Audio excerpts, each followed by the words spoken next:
పేదవాళ్ళను చూసినప్పుడు నీ వైఖరి ఏంటి? ఎక్కడో సంగతి వద్దు, తోటి విశ్వాసి ఎడల నీకున్న వైఖరి గురించి ఆలోచించిపోట. పేదవాడి ఎడల నీ వైఖరేంటి? పేదవాడి ఎడల నీ వైఖరేంటి?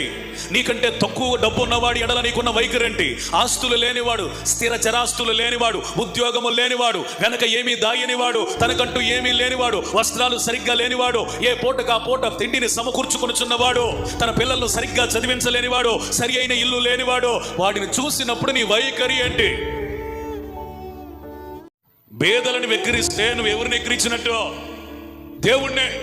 ఏళ్ళదే ఉందిలేరా పేదోళ్ళు అనే మనస్సు నీకు వస్తుందా? నువ్వు మనస్సును కూడా పేదవాడిని చూసి అసహించుకోవద్దు, అపహసించొద్దు, పరిహసించొద్దు, తోలనాడొద్దు, తక్కువ మాట్లాడొద్దు. ఎందుకు తెలుసా? వారి సృష్టికర్త అయిన దేవుడు వారిని గమనిస్తున్నాడు. వారిని నువ్వేమేమంటున్నావో కూడా వింటున్నాడు.